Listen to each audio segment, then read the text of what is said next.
Hello and welcome to episode 4 of Playing Pretend with me, Chris McIlvenny. This week, I am joined by Ciaran McCourt, my good mate, and it was in person, so none of that Zoom crap, where it's real, it's live, not really, but hope you enjoy it. This is Ciaran McCourt. Well, Ciaran, good to have you in the studio. It's very weird that it I is actually weird. have someone It in is the weird. room What a with me. setup! It's Yeah, sweet. privileged to be on the second best podcast in the country. Yeah. That's the Shane Todd's obviously. no, definitely. Brawl Boxing's alright, but it does the job. It does the job. Yeah, see, it's weird because I think like I've done a few podcasts like before I started this one, and had you ever done a podcast before you started I've Brawl done Boxing? one literally with you. Oh yeah, Drunk both times. Oh yeah. So I'm trying to get there now. Yeah, that's the best way to do it. The first time was when you and Luke were in quarantine. Oh remember? yeah, and you rang me. Yeah. I was literally sitting in my living room, and then the other time was literally after a night out with you and Luke. Yeah. And Kelsey, and yeah. So, but the first time I done one for Brawl Boxing, we had thrown McCann on, and we couldn't even see each other. So it was all on. Oh really? Yeah. So, but the first three, was it the first three? Yeah, the first three. So Tyrone McCann, Spike, and McConnell, we no camera, so we couldn't see each other. So you were literally like. Oh yeah, see, it's hard to try and anticipate when someone else is going to speak as well. That was the hardest part. Yeah. It's like so much speaking over each other, and everyone was so nervous. Yeah, because we didn't know what to do, and it was all, we had all like our questions sitting there, and I remember like sitting at the table being like, so, and then someone else would go to talk, and you were like, honestly, like the first 3 episodes were like half an hour long. Yeah, it's hard to like try and like keep the momentum going of a conversation, if you're not used to doing it. But Jesus, you have come on, unbelievably. It's such a big podcast now locally. It's like it was when well, the first time we decided we needed to switch at the video was we'd always planned on sort of doing it, but it was basically Colin McGuigan, he'll be watching this, his camera didn't work, so we were like, right, it'll be weird if he's not on it, whatever, like there's 2 of us and the guest, and then they can't see one person. But then we had Jamel Herring on for the 4th one, and he's American, obviously. Like, we were like, it's going to be hard enough for him to understand us. Yeah. Even if he can see us, but if he can't see us and it's just over the phone, there's 3 random fellas talking, and he can't even look at them. It's just not going to work. So for the next 5 episodes before Coco got his camera fixed, we had to explain to every guest why you couldn't see one guy. It was just, we were like, because he couldn't afford a £10 webcam. I don't know. God love him. He tried absolutely everything to fix it, and one week at random he started working, and then for the next 4 after that it just didn't work again, and all the guests were like, and I think I'd made him even more sort of afraid to chime in because we could all see each other. So it must have been hard. It must have been hard as well for Coco because obviously if you're the only person that you can't see each other, you feel like you're. But the podcast is it's good crack. I absolutely love it now. That's it, because it's so good. Like what I love about doing this podcast is I just get to speak to people who I've always admired and loved their work. Thank you, mate. Thank you. And then I had you on. No, but it's so for you to be such a boxing fan, it's unbelievable to be able to speak to the likes of Card Frampton for 45 minutes, 50 minutes, and McConnell, all them lads. It's class. The Frampton one in particular was really weird because here he's he's so famous. He's him and McElroy are the 2 most famous sportsmen in the north. And with him it was weird, and with Billy Joe Saunders it was really weird as well, because I'd watched so many. Everyone, to be fair, we get on, it's weird because I've watched them all, I know them all, and they don't know me, but I know, and I've watched them for years. I've been to see a lot of them fight, so it is weird. But I mean, as a boxing fan, it's amazing. Yeah. So we normally start this podcast by saying how we first met, but it's really weird. I don't know him because I find myself in his bedroom here. So. I know. This is my ruse to try and get you in my room. It's weird. It's like a generational thing. Yeah. So my granny and your granda grew up together. That's right. In St James's, and then your mum and my mum were good friends in school, and then my dad and your dad were best mates. Yeah. And then actually my mum and dad introduced your mum and dad to each other. That's right. And then we met and hated each other's guts. Yeah. Yeah. Well, no, I didn't hate it. I keep going, Chris. I keep going. I didn't know him because I was mates with Connor. Yeah. I knew me and Connor used to go. So our grannies would go swimming on a Saturday morning, and it was, for some reason my granny always brought me, and your granny Maud always brought Connor. Yeah. So I ended up sort of better mates with Connor. Yeah. And then we were at school together, but first to fifth year, I don't know. Like we were in each other's class, 4th and 5th year, like. So were we? Yeah. Every English class, every religion class, we were in each other's class. I think we first met lower sixth. Certainly the first time I met you, because I couldn't believe it. Connor had a younger brother, and I didn't know of it. Yeah. No, it was really, I suppose, lower sixth when. No, it was when we started being mates, like, and then so like, did you want to be an actor? Like, was it lower sixth, or when was it? Do you know what, mate? My earliest memories of wanting to be an actor were sort of, honestly, probably like first to third year. I remember in class, it was me and this Rand May, obviously you know him, and we would get up and like just done like impressions in front of the class, you know, like we love Forrest Gump for some reason, and not for some reason, great movie, but but not a documentary, but we would have got up and sort of done performances for the class, and I just remember loving the buzz of it. Yeah. But I was always quite shy. Any of my mates who know me, they're like, you're not shy, but my family, like my sisters, were always a lot more sort of confident and outgoing to me, and I was always like, people don't think I'm shy because most of the time they probably see me when I'm blocked. Yeah, You know what I mean? well, that's the way I was, because like my two older brothers are very outgoing. We're always very outgoing, and like knew everyone. Like you couldn't go to the park centre without them knowing someone from like football or boxing or school or whatever. And like I never knew anyone from the road, and for some reason that's like a tell of how outgoing you are, or how many people you know. And when I decided I wanted to be an actor, they were like, "What? Like you don't speak. You're the shyest person in the world." It's like a outlet though. I found it just like getting up. I don't know if that's cliche to say, but like getting up in front of people and performing was sort of like an outlet. And then like did drama for GCSE in school, and at that point I remember thinking like I want to be an actor, but I wasn't doing anything about it. Like it was just like, you know, your 4th, 5th year probably, I want to be famous or I want to be a millionaire. You know, it's just shit like that. And it was only really, I would say, in 6th year, when me and you would have done drama, me and Sean would have done drama, and then when I joined things, because I remember I sort of looked up to you then, because like you looked up to me. No, but I remember you were always doing shows. You were with the Fusion, not the Chinese. I had one of them tonight, great. But you were with Fusion, the theatre company, and you were doing all the shows, and I remember like your mates were coming along to see it and stuff. And I was like, where's me? I'm saying I want to be an actor, but I'm not doing anything about it. I'm just doing drama in school, and that was it. So I joined Rainbow Factory, and that was the first step. I sort of was like, right, I'm gonna take this seriously. Like I'm gonna actually give it a go. And then I did a few plays outside school with Rainbow Factory, and we did Capitulate. We did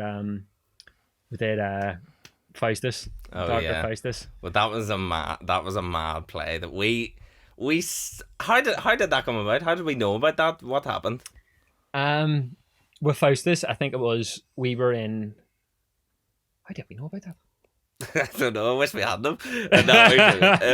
It was a great show. It was mad for us because we were only 17 at the time.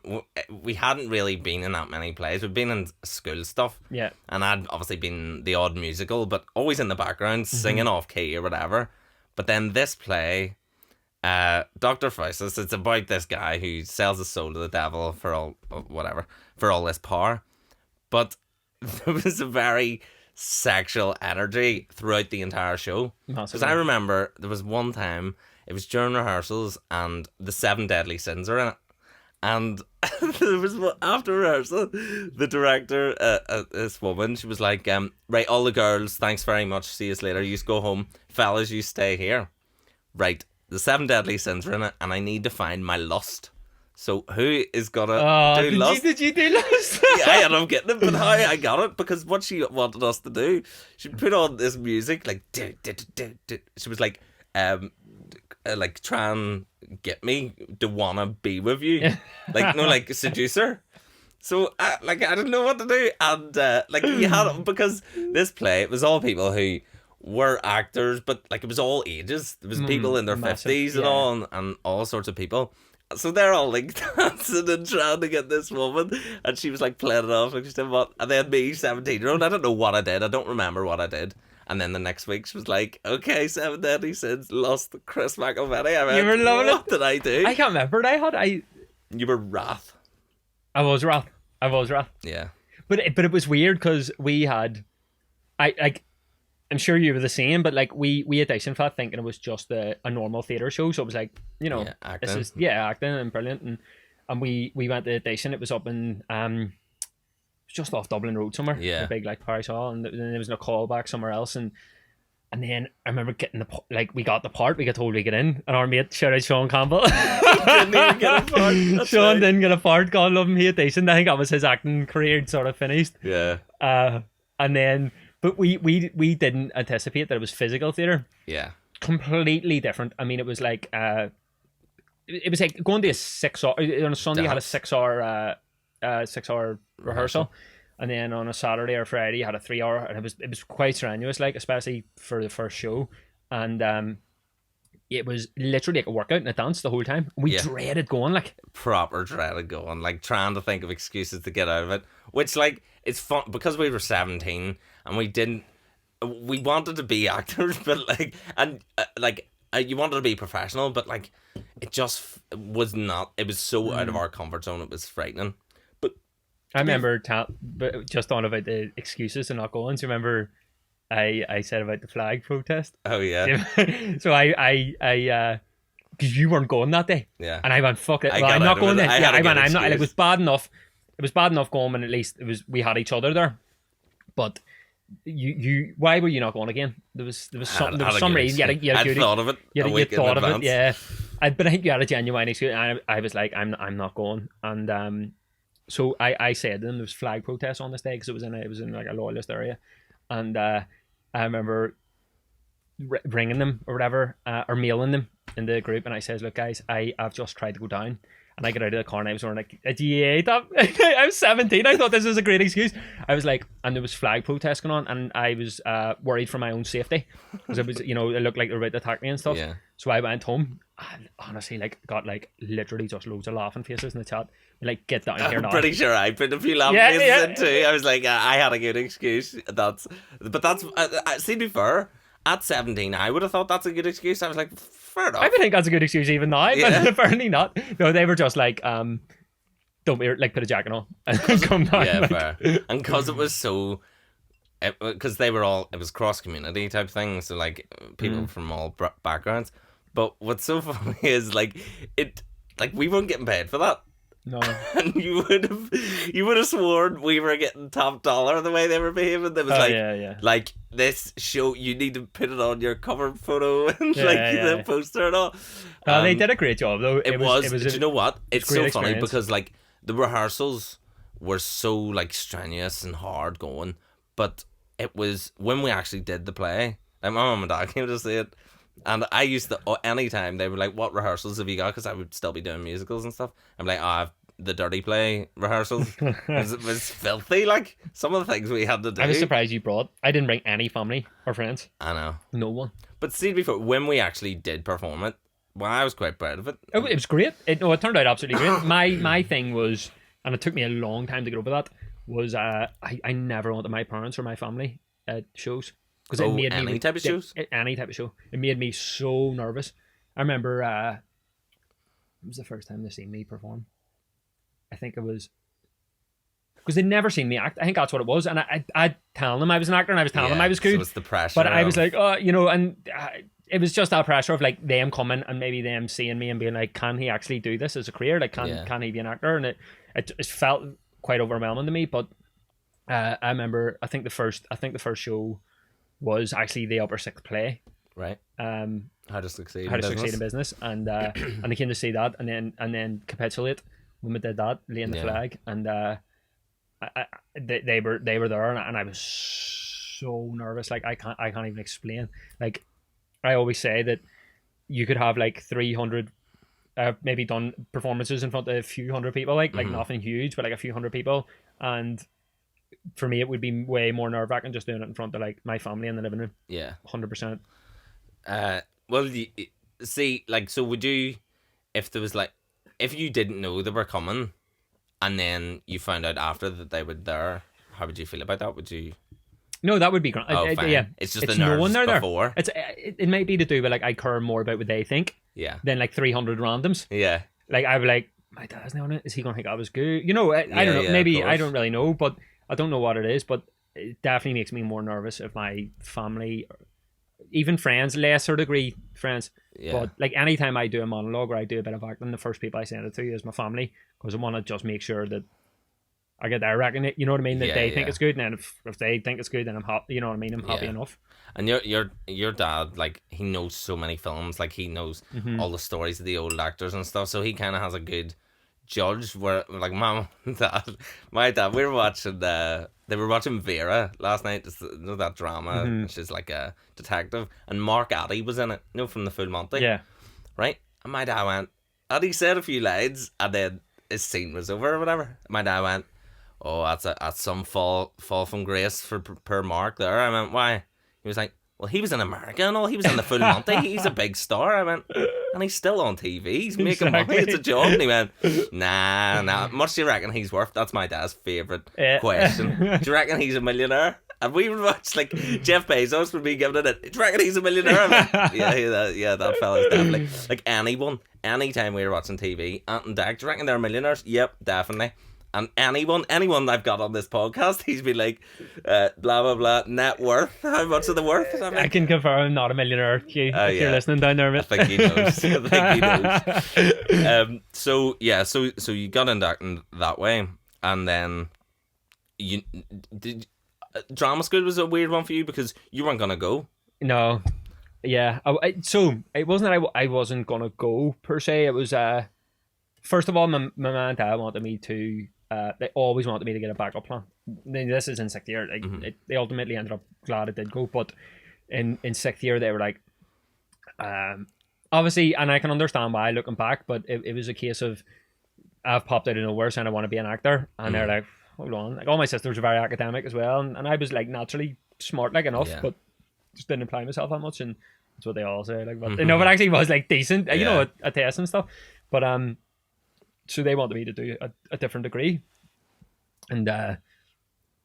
but my idea was that I was going to take a year out after school. Always, I was going to take a year out and travel. Everyone says that, and never end up doing it. And I probably would have been the same. Yeah, because it would have been skint. Yeah. And so, but I just wasn't going to do it, and I was like, I'm going to take a year out, and I'm going to travel. And I remember one night my dad was around for dinner. It was a Tuesday night. I always remember it, and because I had to apply for places on UCAS. Yeah. Even though you're taking a year out. Yeah. So I got all these letters through the door, you know, inviting me to audition, and one came through on the Monday for Arden School of Theatre in Manchester, and I literally always wanted to live in Manchester. I was like a United fan. Yeah. I applied to what drama schools based on what cities I wanted to live in, and it was Manchester, and then like Liverpool, and I didn't even look in the radar, and I was just like, what city do I want to live?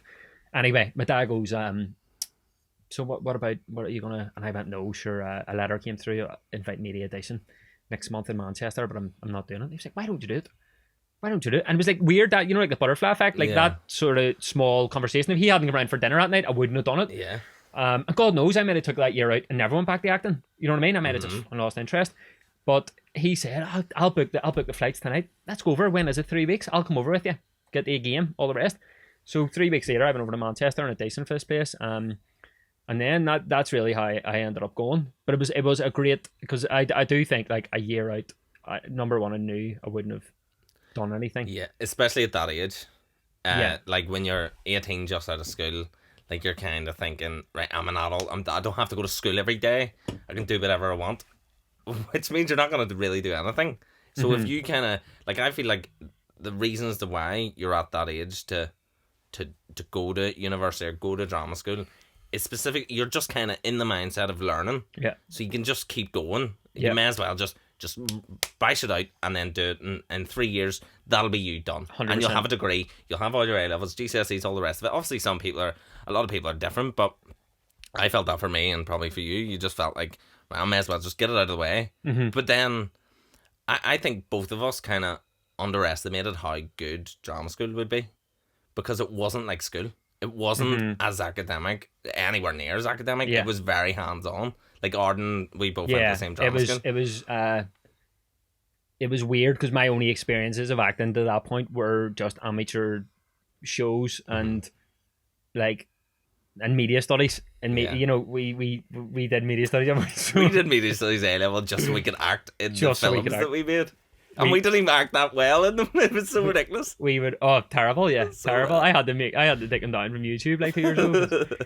we would have sort of done like Troubles related stuff, just because we were like fascinated by, like, we would sit in media studies watching like Troubles documentaries and stuff, and we were like, oh, I'd love to do this, love to do that, like a movie like that.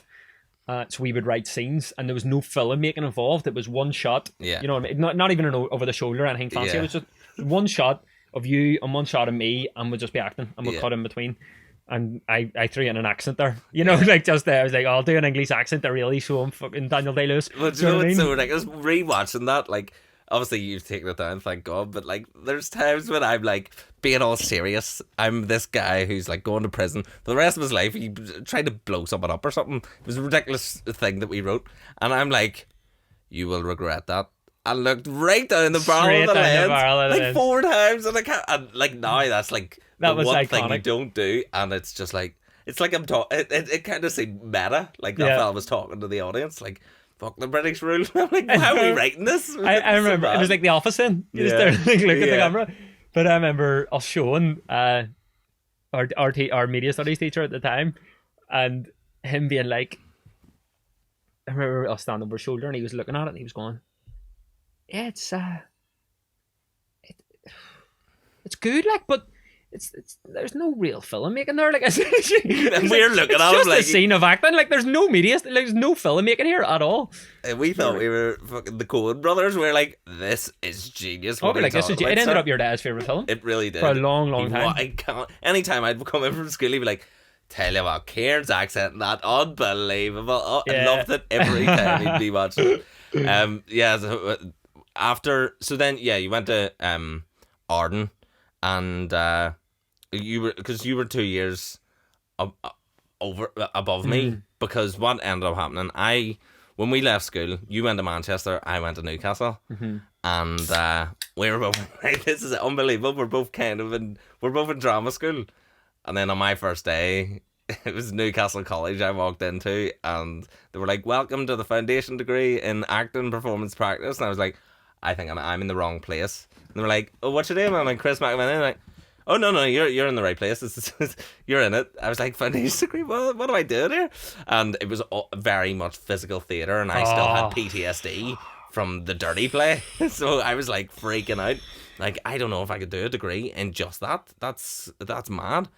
And then I think, like, I stuck at it for like 4 months, but the straw that broke the camel's back was we were doing a performance of The Picture of Dorian Gray. Again, it was very physical theatre, but I got the part as Dorian Gray, and it was like RP, so you had to do like a posh English accent, and I got this part over all these English people in my class, and I'm like, oh, I must be unbelievable. 18, big head, being like, oh, unbelievable, I'm class.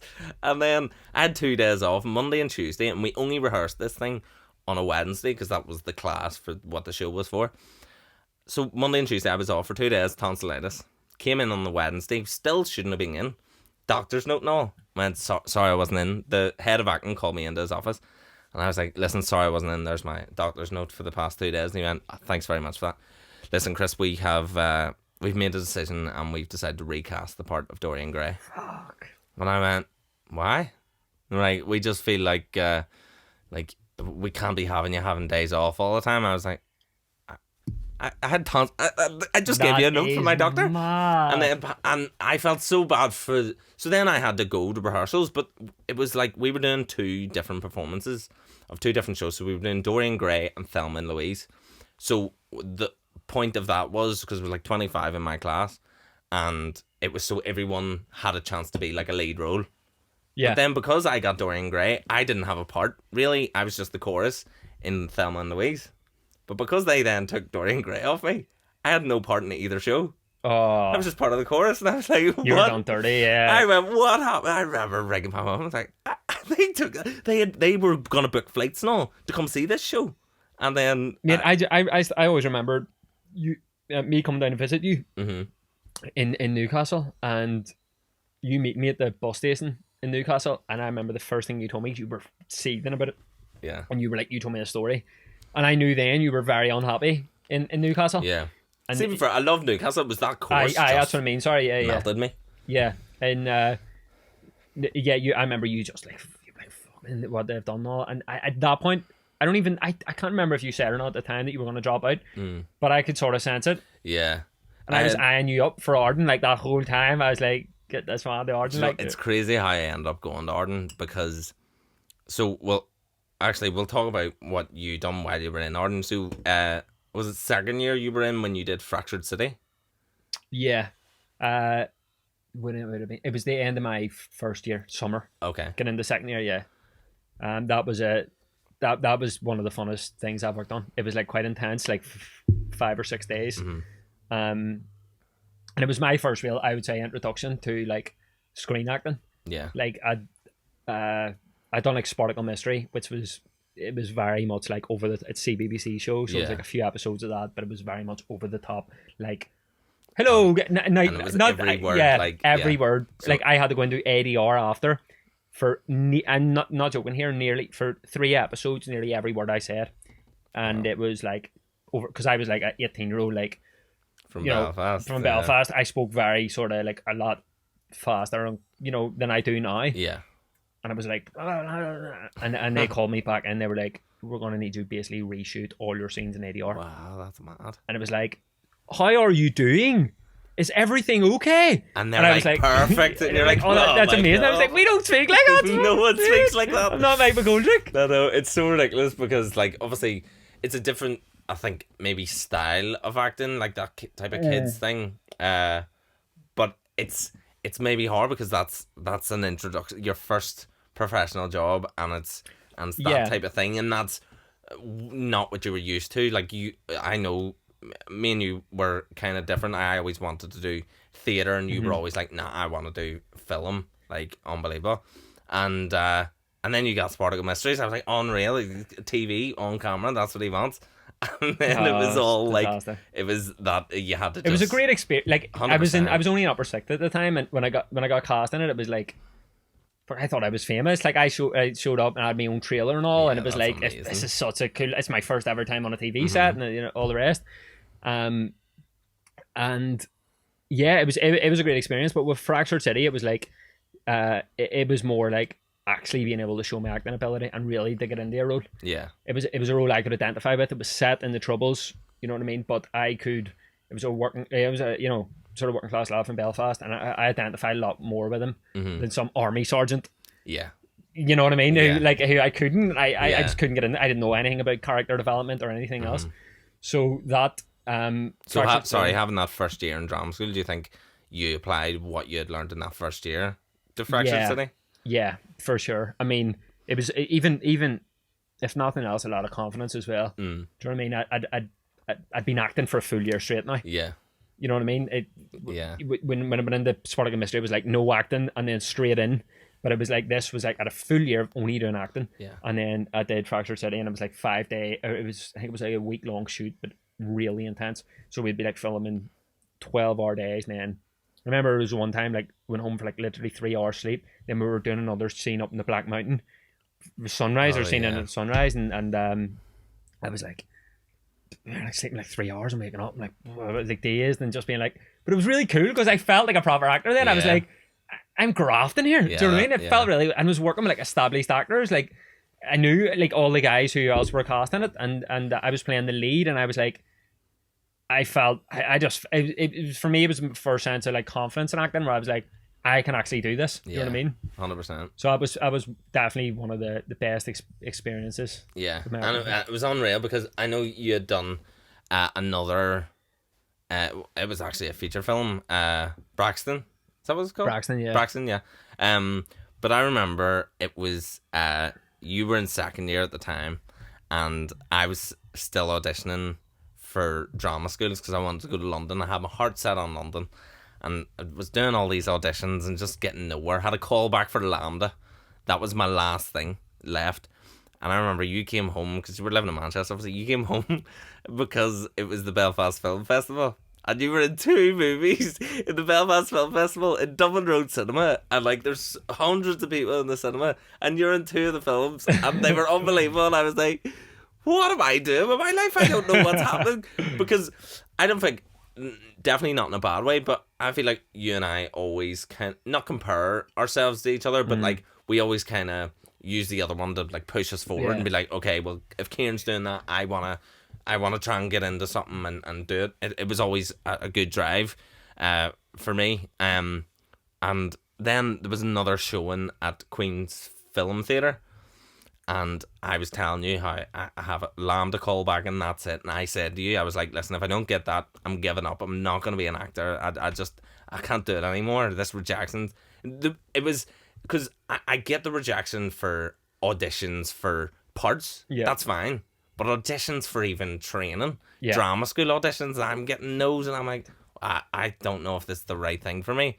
And you were like, listen, if I can get you an audition for the drama school I go to in Manchester, would you go for it? And I'm like, yeah.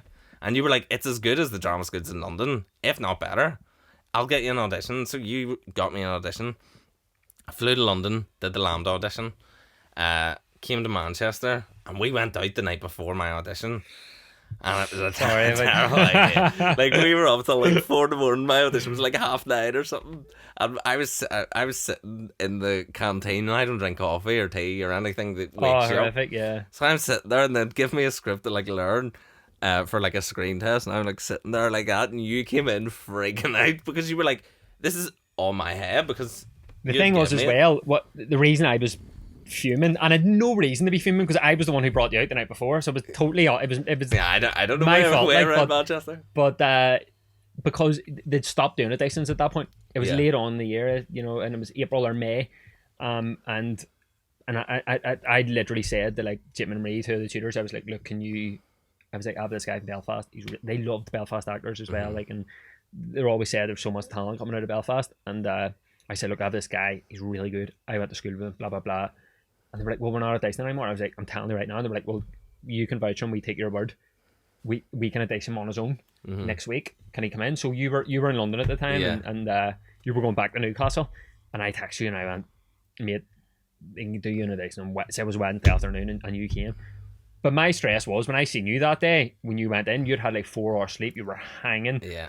You don't drink coffee, which sounds like a minor detail in the story, but anyone who's hungover knows who drinks coffee. Any normal person, you need it to wake you up. Yeah. You were like complete. I remember walking into the canteen. You just had your first edition. You were going back in for another read or whatever, and you were just sitting there, and you looked like a zombie. And I was like, mate, you get a coffee. Like, you need to liven up. I need you to be good here. I vouched for you. And you were like, oh, sweet, mate. Oh, sweet, honestly. I think the first one went well. And I was like, you don't look well. I was like, you look like you're Dan. I didn't feel well. You look like Alex Higgins. Yeah.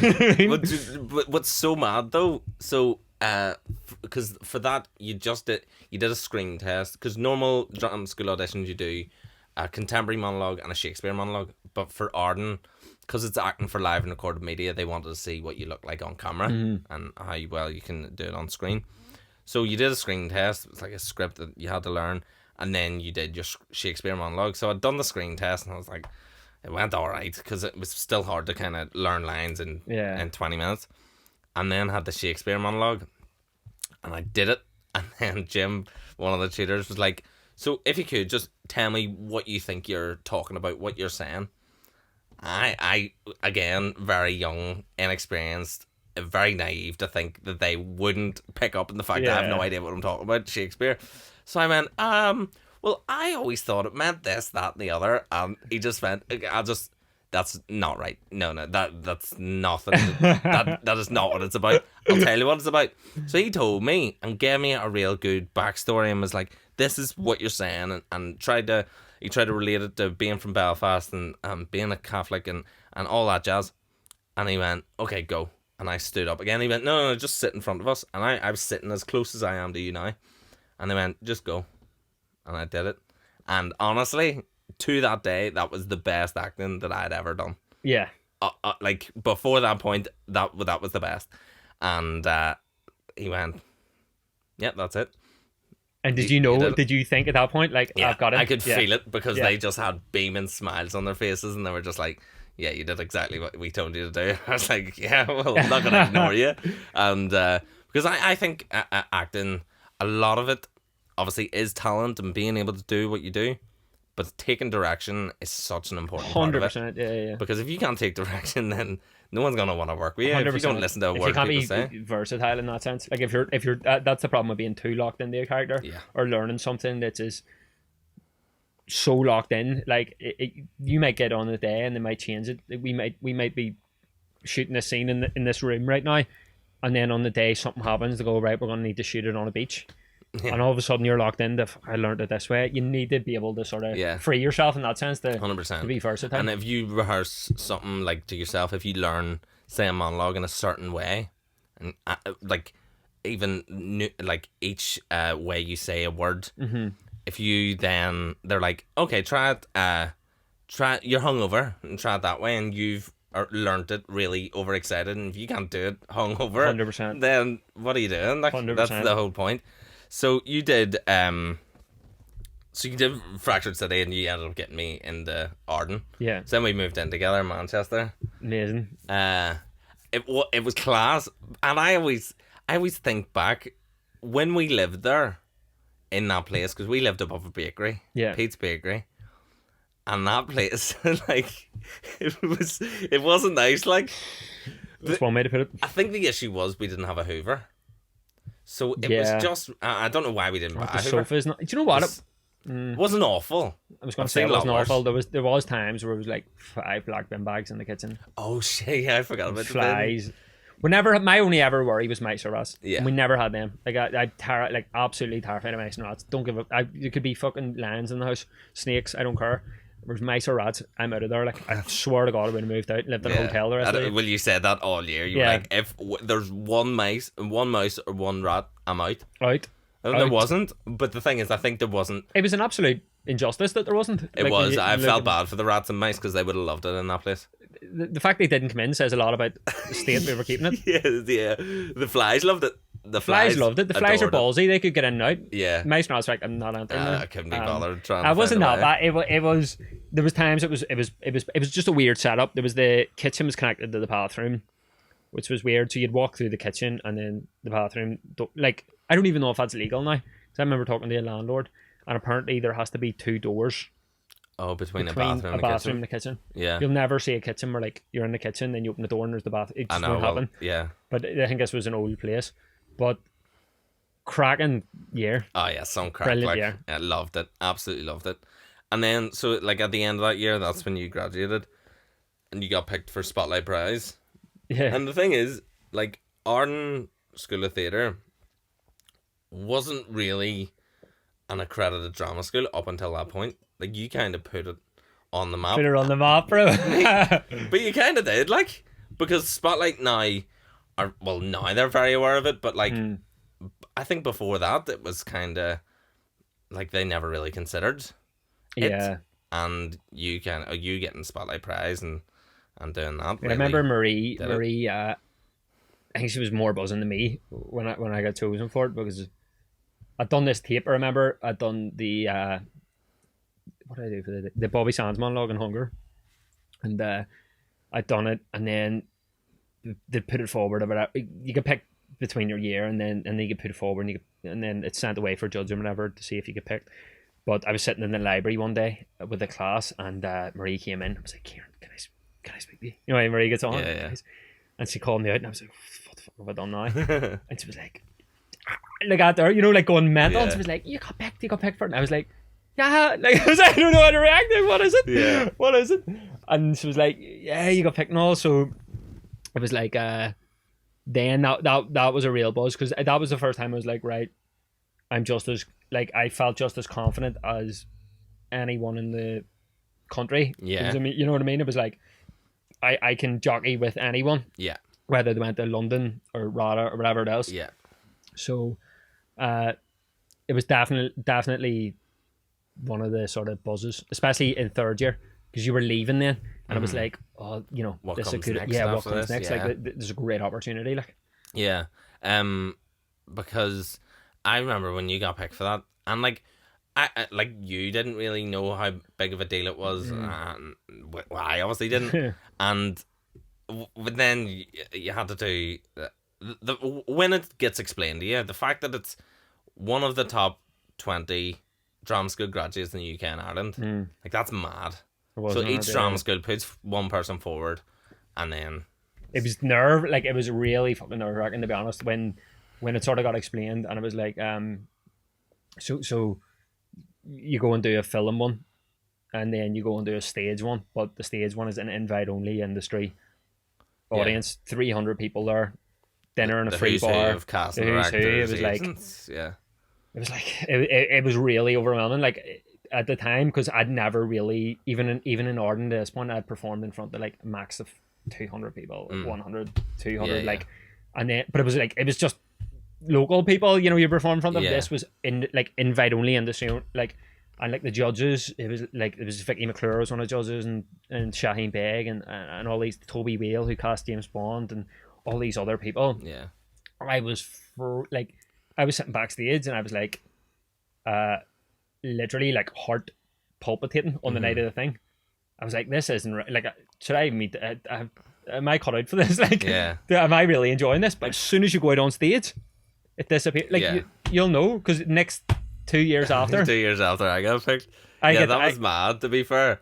And I think Arden kind of were like, we've struck gold with these Belfast boys, 100%. Because like you got it. We're the only two ever to be picked from are we? Oh, Kelsey then got it. Oh, Kelsey the year after from Belfast as well. So they were like, shit, we're doing well here. Yeah, but yours was in the Globe, Shakespeare's Globe. Yeah. Is that the one on the river? Yeah. Unbelievable. Yeah. And like, obviously you didn't win, but at the end of the day, it's not really about that, and that's not really what you're there for. You don't mind. But did you have? Because I know I did. After it, I was like, "This is gonna be it. Like, I'm gonna get auditions for this, and I'm gonna get parts, and I'm gonna be the new up and coming, blah blah blah, whether I win or not." Obviously, it doesn't work out that way. There's a lot of people and whatever. But did you feel that you were kind of waiting on that big boom to come after it?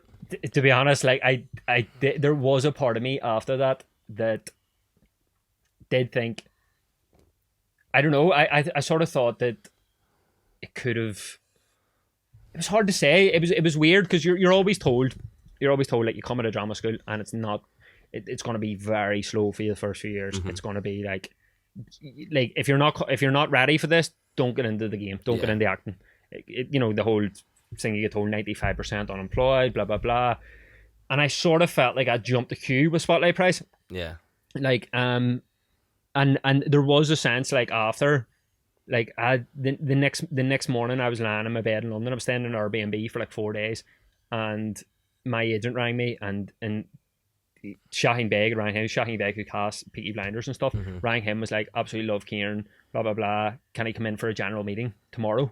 Right. So I was supposed to be leaving that night, London. Yeah. And I was like, no, I'll be there. Yeah, like, absolutely. I was like, I ring my dad. I'm like, Dad, I'm skint. Like, I'm going to because we're going to Thailand the week after with all my mates. I couldn't afford to book extra flights, and I was like, blah blah blah, explain the situation. He's like, fucking right. He was like, I'll book you a new hotel and flights, and go meet her. So I went to Matt Shaheen, and then like, just everything. It probably did set you up for, like, Vicky McClure as well messaged me and really loved it, and blah blah blah. And I did have a certain heightened sense for the next few months that I was like, something's gonna happen for me now, like right now, like, it's gonna happen, and then it doesn't. You don't get an audition then for 5 months. Yeah, I think my next audition after Spotlight Prize was maybe, I'm trying to think. Honestly, I think it was November, and Spotlight Prize was in July. It was 5 months later.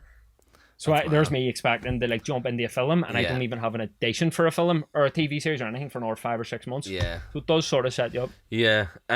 So then, so obviously you had that. What was your experience like that? Yeah. Well, that's a similar one. Like, but it was weird because it felt like everything was happening. I remember even before Spotlight Prize, because being in drama school, I got a part in a play in Liverpool. I got a part in Vincent River, and it was in Liverpool Playhouse, big theatre, and in the middle of Liverpool, and it was two-hander, an hour and a half long two-hander, and I was with this very seasoned actress. She was like been in everything. Pauline Fleming. She was in Coronation Street, and she was in all these different things. She's constantly been on tour on all these different shows. So she'd done theatre to death, like she knew her stuff. So then I'm in this two-hander with her, and I was like, I couldn't even do the end of year show with my year. Because I got this part, and they were like my drama, Arden were just like, oh, we'll mark you on your performance in Vincent River. Don't worry about the end of your show.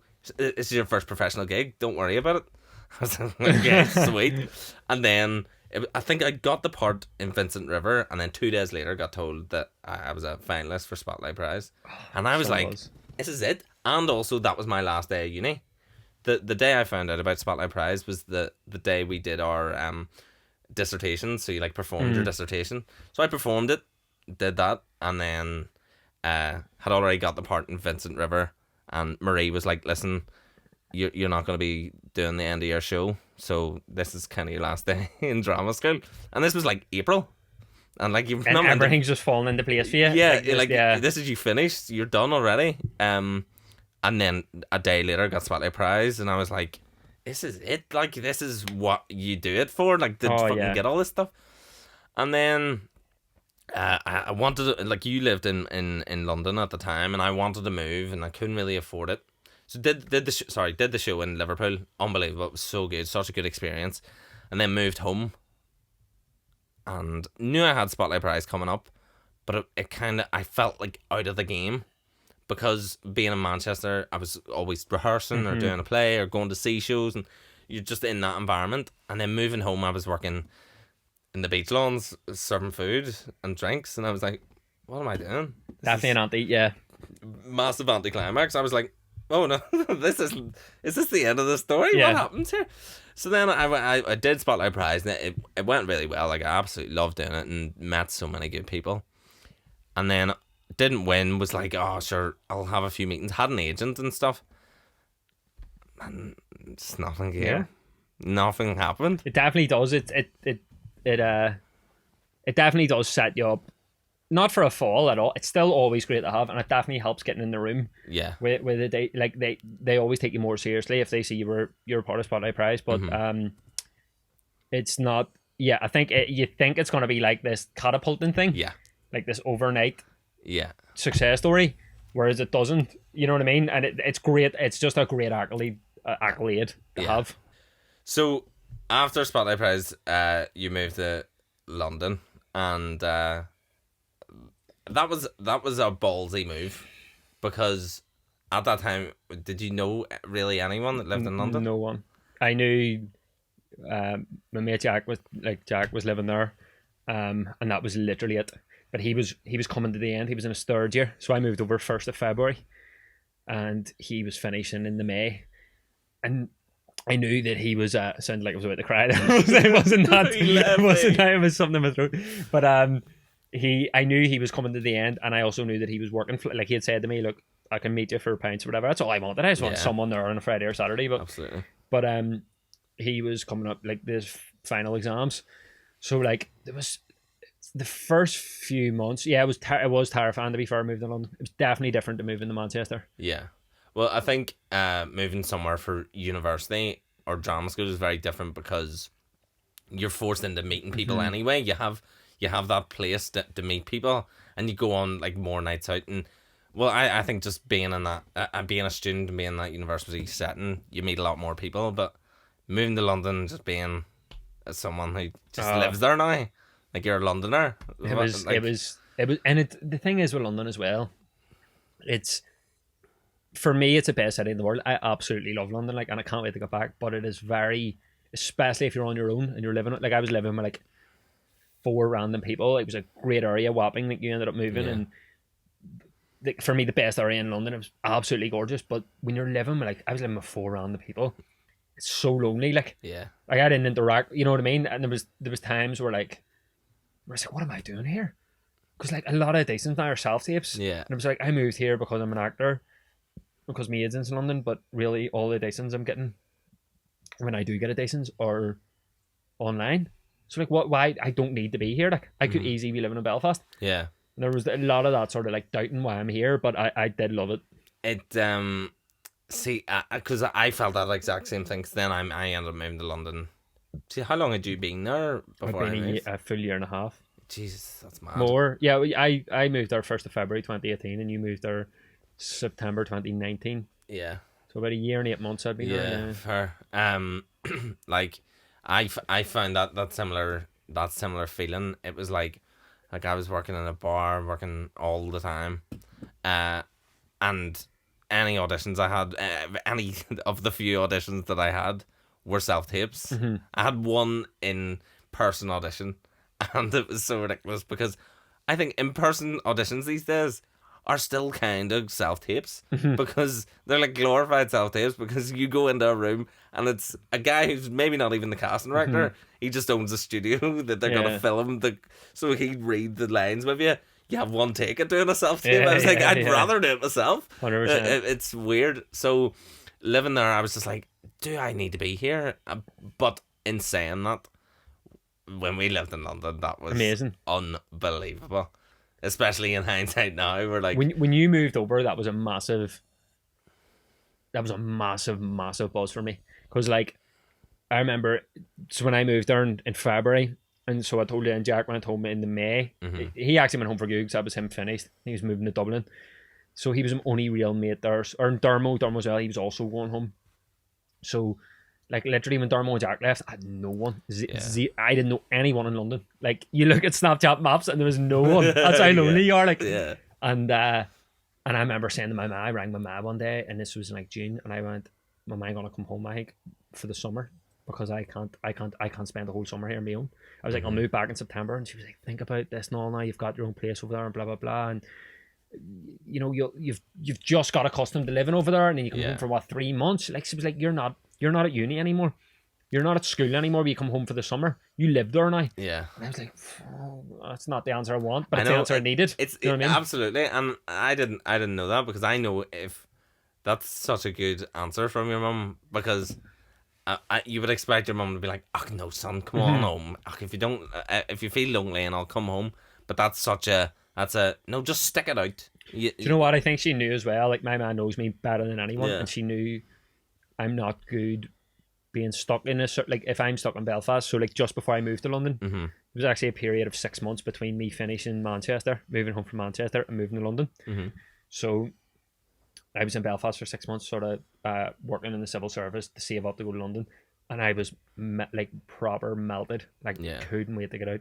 I was just like, I was just in a really bad mood basically all the time. My man knew that, and she knew if I came home, I would like the thought of coming home. But after 2 weeks at home, I'd be like, go slip back into that mood. And so she was right. Like she told me to stick it out, and it was like a blessing. About, not even joking here, about a day after this, I basically told her this because I had no one there, and I was like, I can't do a whole summer here. But anyway, day after, a guy from Dublin moved into my flat, and me and him, Dara, ended up best of mates. Like we were out 3 times a week. That summer was the hottest summer in London recorded history. Like it was the World Cup summer. Unreal. Absolutely incredible. Gareth and Ronan come over during the summer, and it was just unbelievable. Like one of the best summers of my life, it turned out. And then by the time September came, then Dermo was back and all, and then like just a few other mates who'd moved. Aidan Kelly moved over, and I'd more mates there. And at that point, I think by like that September, October, by late 2018, I was like, I live in London now. I was at peace with that, and I loved it. I was like, I this is where I live now, and I love it. Because I wasn't there for that.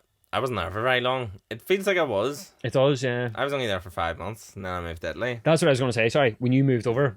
Oh yeah. Sorry, got sidetracked with it. But when you moved over a year later, then in 2019, because I remember you ringing me to tell me I was sitting in a cafe, and you were supposed to move over in the June straight after. And you rang me, I was sitting in Cinnamon Cafe in Wapping, and you went, McCourt, I'm just going to be honest with you here. Like, I'm not going to be able to move to London. You were like, I'm completely skint. And I'd got us tickets for Lewis Capaldi. Yeah. The week after this, it's like an intimate gig. Like, buzzing for it, couldn't wait. And you went, I can't go to that either. And I was like, you're fucking definitely going to that. Yeah. Okay, if you're not moving to London, I'm melting about that, but I'll cross that bridge when I come to it. You're fucking coming down next week and you're going to Lewis Capaldi. And you were like, okay. So we went down. And so you didn't move over that summer. And I was gutted about it because that was going to be the first time I actually had a mate living, because you were moving into Wapping, where I lived, literally around the corner from me. And I was like, I'll actually have a mate, like my best mate too. I'll have one of my best mates right around the corner from me, 30 seconds away. Yeah. So when you moved over in September, the day you moved over, the buzz I had, it was like, you came over and I like got out of work early and I went round, I met you, we moved in, we went for pints. We were sitting on the Thames. Wapping's right on the Thames, for anyone who doesn't know, the best spot in London. Like 100%. And we were right in the Thames having pints, and we were just like, ching ching, mate, this is where we live now. What's so mad is we lived closer to each other in Wapping than we do here, which is mad. And we live closer. We live so close. We have easy walking distance here, and we live closer there. We were literally a minute away from each other. And it's Wapping, like, although London's quite all consuming, even though Wapping's so central, it's at times you don't feel like you're in London. Mm-hmm. Like what was our first stroll we went on? We were walking past, so you didn't know where you were going to work, and you're going, right, I need to get a job quickly. You moved over like I did, with no job sorted, nothing.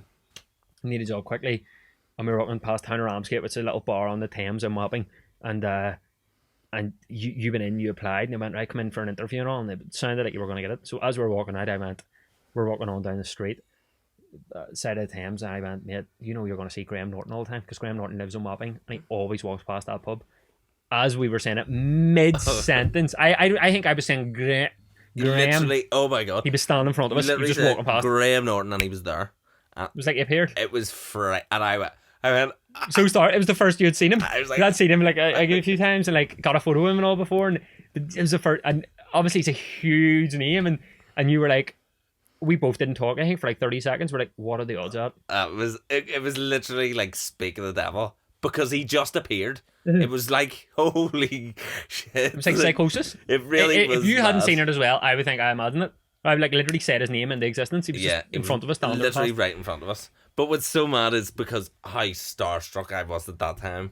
Yeah.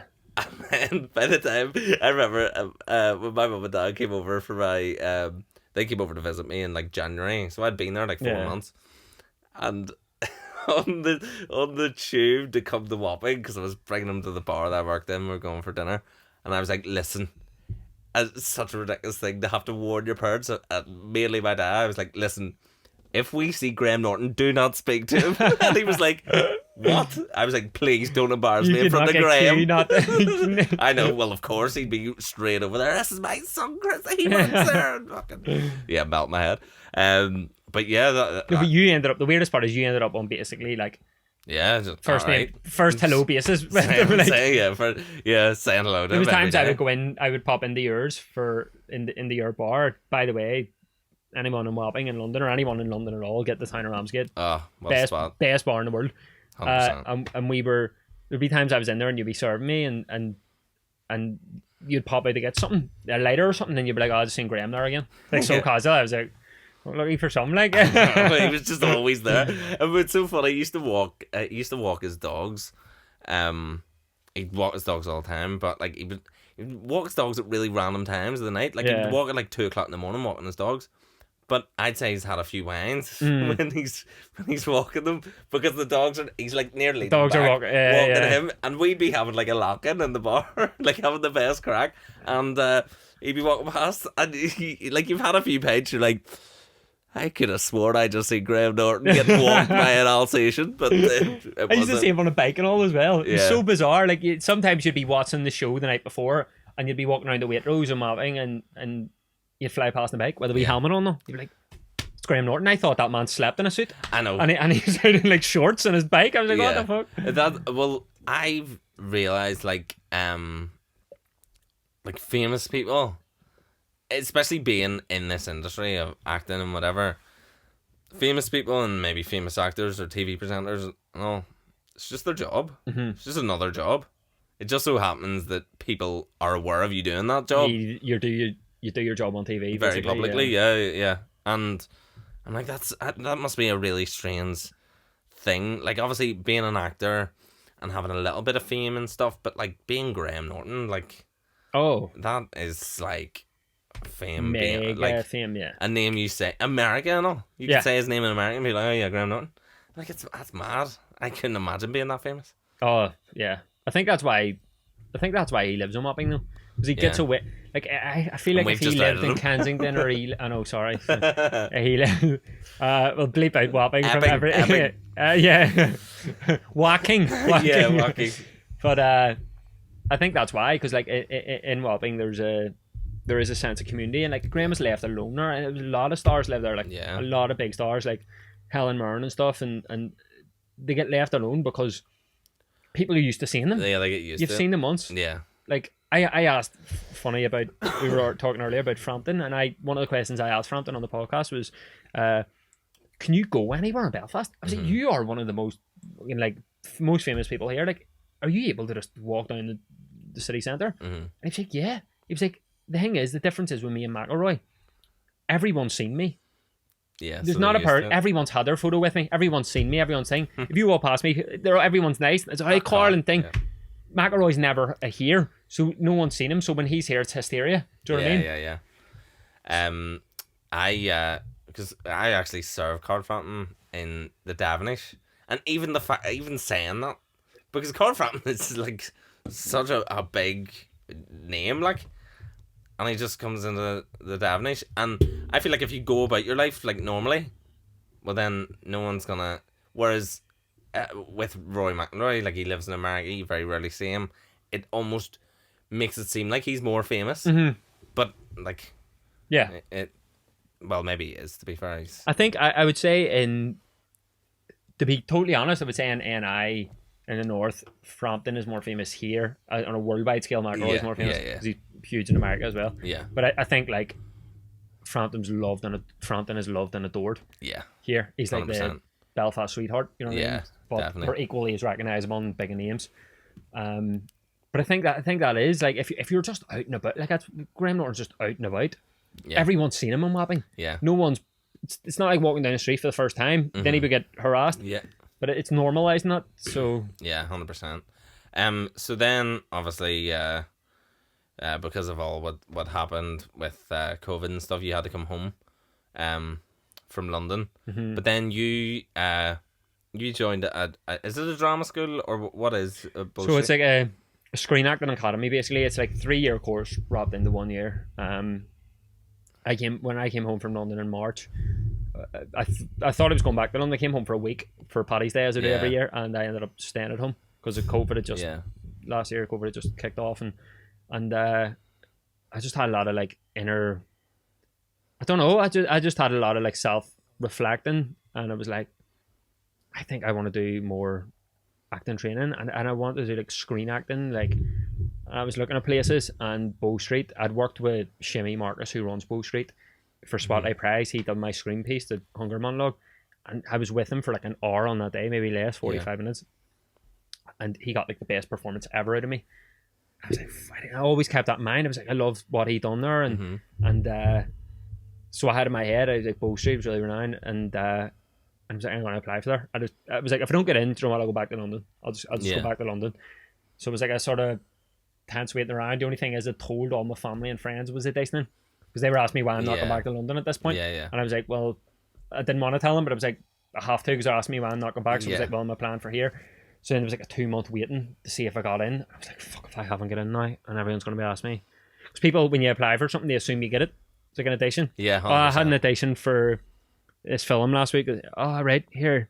Any word on audition? I know. Any word on, when are you doing that? When are you, and you're like, fuck, I've only had an audition. Like, I probably haven't. Yeah. So it was like, like my it's the same with my mum and dad. Like it's hard not to tell them about an audition, because you want to tell them that like it's still going well. Like, I just had an audition. It's but then it's like, any word? I'm like you're my mum and dad. Like, you're the first people I'm gonna tell. As soon as they ring me, I'll hang up and ring you and be like, I got the part, or I didn't get the part. Like, just I'll tell you. 100%. Yeah. It doesn't translate. It's It always doesn't. like, Not at all. well, any word. I'm like, nope. They're so abrupt. Yeah. It's like, I suppose in like everyday life, I can understand where they're coming from. Like if someone had a job interview, 100%. you probably would ask any word on the. Within addition, it feels a bit different. Maybe just to us because we're actors, and the stress of it. But when I told people about that, I remember just sitting thinking, and it was like a week or two till we found out. It was like the decent the whole way through July and August, and they told us they were going to tell us the first week of September. And I remember being like, "Fuck, if I haven't got in here, like I don't know what I want to do. I will fuck off back to London, but I don't know. It was really stressful actually. And then I got in, so I moved to Dublin there in October. Been in lockdown the whole time. I know. I was gonna say like, because I wanted you to like try and compare London and Dublin, but like you haven't lived in. I couldn't give a fair assessment. Dublin. I lived to be fair, I've still got a gaff in Dublin, which I'm paying rent for the last 5 months, which has been a melt. That's a nightmare. Yeah, and it's expensive as extortionate, Dublin, like? extortionate, like worse than London. And I've been paying rent for that now for like 6 months actually since September, and it's been a complete melt. Because I've not been there since not been there since mid-December. Yeah. So I was there for 2 months and I've paid like. This will be my 6 month rent I've paid. It's a nightmare, like. But because everything's in lockdown, like that, I know. The first 2 months we were in Bow Street, and then just in the new year there, we finished for Christmas, and then in the new year it went into level 5 lockdown in Dublin. So I haven't went back down since because it's Zoom. Oh, is it on Zoom? Yeah. Well, what way does that work? Like, it's great. We have this classes? Yeah. We have this guy Jerry Gunnell who basically all the Bow Street. He's the main acting coach in Bow Street, and he is absolutely incredible. He was Heath Ledger's main acting coach his whole career. Wow. Constantly like he prepared Heath for the role of the Joker.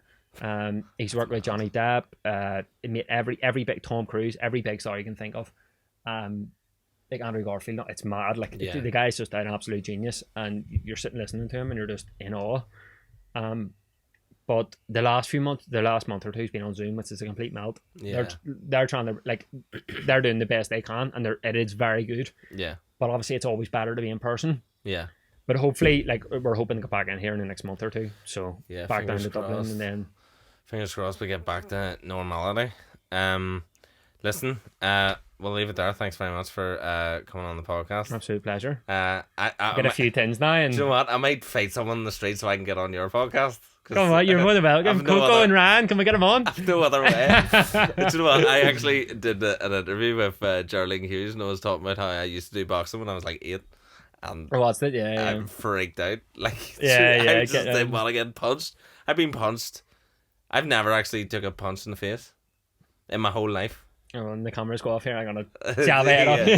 Well, you've got a great setup in here. I don't know if it's in shot, but the Ali poster, the gloves and stuff. I feel like I'm in Brawl Boxing studio. We might need to rent this out. Well, yeah, it'll be dearer than Dublin. Now we've got our sponsors, we might be able to sort this. Fingers crossed. Yes, thank you very much. Thanks a million for having me. Cheers. Have you got any beer left? I don't. I'm about to get one now. So cheers. Thanks for listening. So you have it, folks. That was Ciaran McCourt. Next week, I am joined by Jared Jordan, an absolute gent of a man. So make sure you tune in next week. If you could, tell your friends about the podcast, like and subscribe to the video. This is Playing Pretend with Chris McIlvenny. See you next week.